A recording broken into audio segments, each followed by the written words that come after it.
विश्वविद्यालय के सप्ताह की शुरुआत हंगामे से लबरेज रही। मुख्य एटीकेटी परीक्षा को लेकर छात्र नेता के साथ छात्रों ने देवी अहिल्या विश्वविद्यालय पर प्रदर्शन किया, जहां विद्यार्थी अपनी मांगों को लेकर विश्वविद्यालय पहुंचे। छात्रों ने थाली बजाकर विश्वविद्यालय की नींद में सोए प्रबंधन को जगाने का प्रयास किया। डीएवीवी के आरएनटी मार्ग परिसर में 50 से अधिक छात्र छात्राओं के प्रदर्शन की जानकारी मिलते ही इंदौर के ग्वालटोली थाना से पुलिस बल भी मौके पर पहुंचा। प्रदर्शन कर रहे विद्यार्थियों ने एटीकेटी दिए जाने के संबंध में आरोप प्रबंधन पर लगाए और अपनी आवाज बुलंद करते हुए कुलपति और अन्य स्टाफ तक अपनी बातों को पहुंचाने का प्रयास किया। आज हुए प्रदर्शन में खास बात ये रही कि छात्रों का मानना था कि विश्वविद्यालय प्रबंधन सो रहा है और उन्हें नींद से जगाने के लिए हाथों में तालियां लेकर प्रदर्शन के दौरान छात्र उसे पीटते नजर आए। 1 घंटे से अधिक चले इस प्रदर्शन के बाद कुलपति, रजिस्ट्रार और परीक्षा से संबंध रखने वाले अधिकारियों ने छात्रों से मुलाकात की।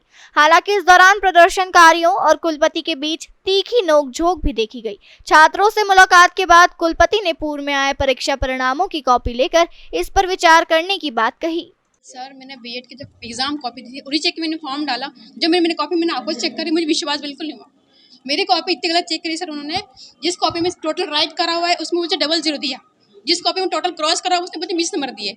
कॉपी चेक करने के बाद भी, रीचेकिंग करने के बाद भी, एटीकेटी एग्जाम देने के बाद भी मुझे मेरा नंबर सेम है, टोटल 0 लिखा हुआ है और एक सब्जेक्ट में 20 नंबर लिखे हुए हैं। कोई बदलाव नहीं आया।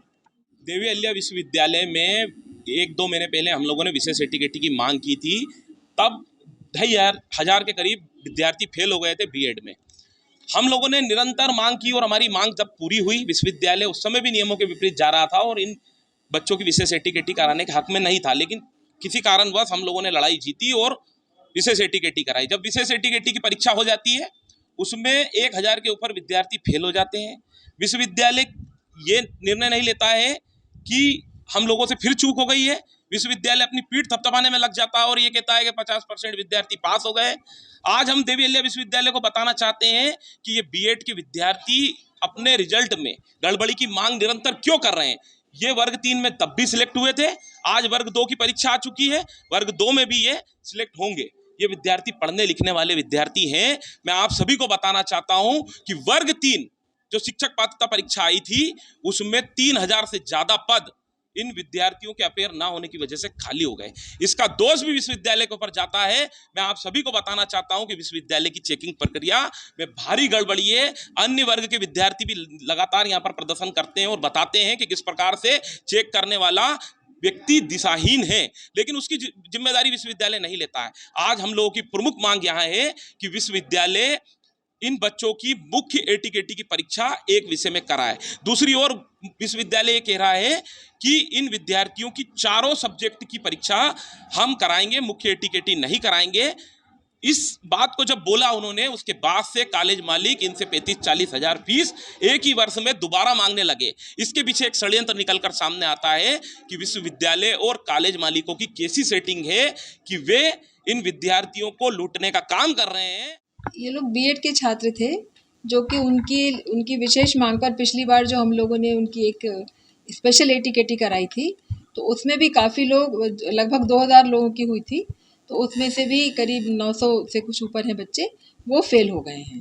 तो उनका जब रिज़ल्ट निकाला गया तब उसके बाद उनको जो मार्कशीट दी गई है वो भी फेल की ही दी, क्योंकि दोनों अटैम्प्ट वो ले चुके थे। अब उनका कहना है कि ये जो अटैम्प्ट था ये स्पेशल एटीकेटी थी, इसको काउंट ना किया जाए, लेकिन ऐसा बिल्कुल भी नहीं है। वो तो सिर्फ थोड़ा बाद में होती तो उसको उनकी विशेष मांग पर जल्दी करा दिया गया था जिससे कुछ बच्चों को फ़ायदा हो जाए, लेकिन क्योंकि वो ऑलरेडी सप्लीमेंट्री वाले थे तो रिज़ल्ट में बहुत ज़्यादा उम्मीद तो नहीं थी चेंज होने की, फिर भी 50% रिज़ल्ट निकला था। पर अब जो बच्चे रह गए किसी भी कारणवश, अब वो थोड़े से ज़्यादा परेशान हो रहे हैं और कुछ बच्चे रोने भी लगे, क्यों तो इसलिए हमने अभी सोचा फिर कि एक बार दोबारा गवर्नमेंट को लिख के इसके बारे में राय ले लेते हैं उनसे। तो ये हम क्या कर रहे हैं।